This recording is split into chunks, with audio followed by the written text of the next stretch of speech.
First of all, I'll say it's a shame that we have to do this. It's really despicable. It's despicable that somebody can say things about somebody and an organization. More importantly, 17-year-old kids. You're taking shots at 17-year-old kids and their families. That they broke state laws. That they're all money. We bought every player on this group. We never bought anybody. No rules were broken. Nothing was done wrong. It was all in the way we do things, the ethics in which we do things.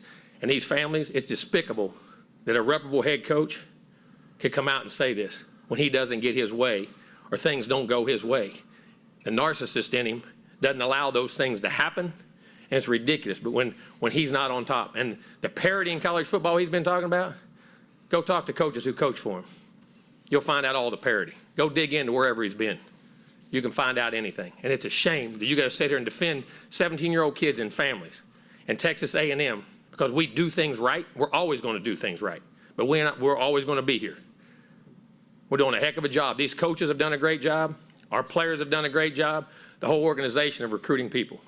It's despicable that we got to sit here at this level of ball and say these things to defend the people of this organization, the kids, 17-year-old kids and their families. It's amazing.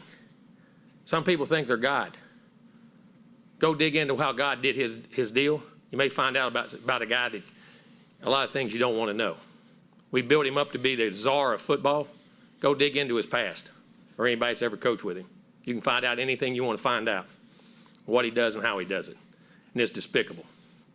It really is. And it's a shame we have to sit up here and have this conversation about things we do. And it's personal to us? Yes, it is. It's personal to A&M. It's personal to our players. It's personal to our coaches and everybody involved. And I know the guy. Know him really well. It's amazing that we're allowed to do those things. It's really despicable. And I hate it for our players who are coming here, who did things the right way, have done things the right way, and will continue to do things the right way. I apologize to you that people insult you publicly the way they're doing it. And our fans, I apologize to you guys for people saying those things about Texas A&M. But I promise you this, there are no violations. There are nothing wrong. It's the second time we've had to do this with grown men who don't get their way and want to pout, throw a fit, and act up. Just go ask all the people who work for him. You'll know exactly what he's about. I always said this. My dad always told me this. When people show you who they are, believe them. He's showing you who he is.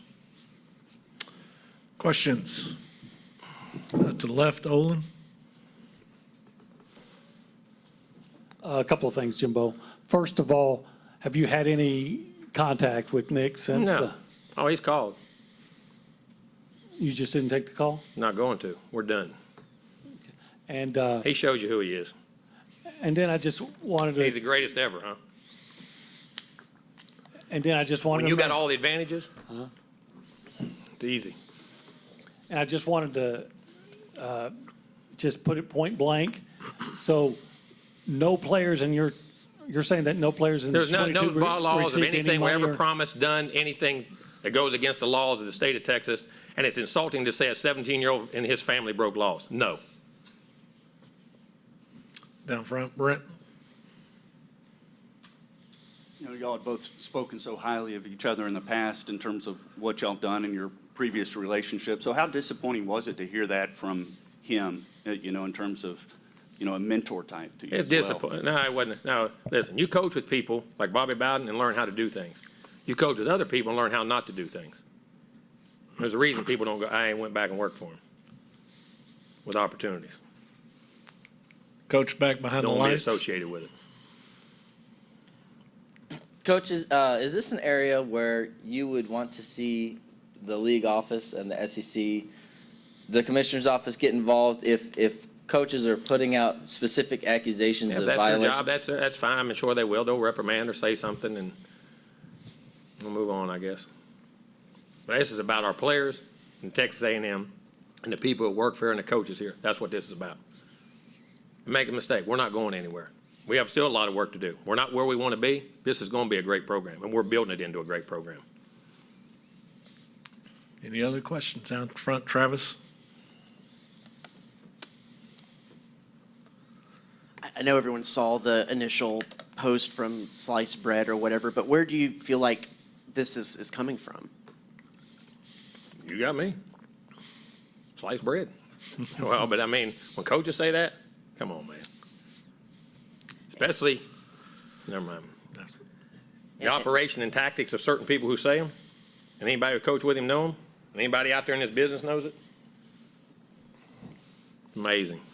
Just And- go where he's been. And I know that you don't necessarily, you can't have the conversation with people who do NILs or have that contact, but would you like to see the collective that does I support would like to A&M? find unified rules across this country to put things in place.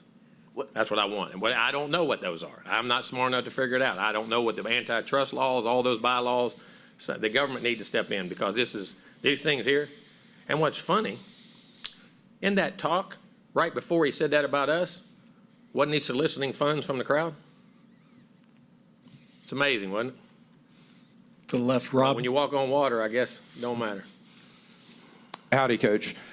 So you've told us how you don't look at social media. Tell us about when you found out about. I'm right here, Coach. Mark To the Robinson called me. Okay, and how important was it for you to have this press conference so that you could defend your players and I'm your not program? defending anybody. I'm just giving you the truth. Because I have nothing to hide. I have nothing to hide, and our program has nothing to hide. Be interesting if everybody could say that. Down front, Brent. Is there some thought on collectives, schools, programs, collectives, universities, collectives? Are you aware of what they do, how they go about it, No, and I'm so not. forth? Okay. I'm So not you have involved in no those circles. knowledge of any of They that have in terms of- collectives. I know there's a collective here. I don't know who's got what, when's got what. Had no idea last year.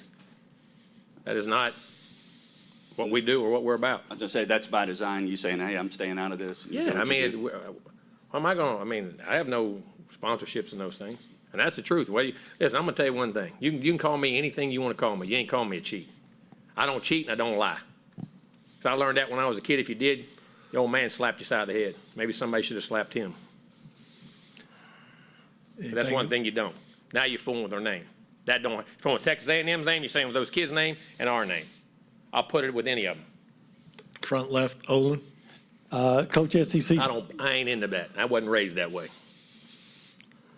yeah, Jimbo, SEC spring meetings are coming up, the media days in a couple of months, and then October 8th. What do you think? That's, is it fun, going to won't be it? awkward And awkward about what?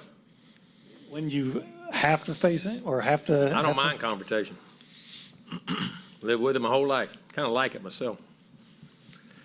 Anything else? Rob, and then Travis. Backing away from it wasn't the way I was raised. Coach, what do you say to your players about something like this? Keep doing the right things and believe in yourself. And I'm sorry that people say those things about you, but I will defend you because I know nothing was wrong. That's what it's about. Talking about setting examples for players and creating value and all those good, talks he has. You know what I mean? Live it. It's amazing. We'll go Travis and then Brent. When you talk about uniform Setting legislation, a hell of an example. when you talk about uniform legislation, would you like to see that the schools be able to have a little bit more ability to? Listen, I don't know that. I don't know what's right. It just needs to be uniformed across the board. And it's hard because the government's going to have to get involved with it. I'm not into that. I just know that what we did was nothing wrong, was not done the wrong way. Nothing was promised, nothing was deal, and we didn't buy any players. You've been in this business a long time. A long time. And Seen a lot of things. It's disgusting to what we're into right now, especially by the people who are throwing the darts, who have no glass in their house. So my question was, is this the most upset, disappointed, angry you've been about something in your coaching career? It's despicable for what it does for the sport. And the operations, the way things were done the other way, when the parity was there, like we said, never has been parity. Certain people never follow the rules anyway.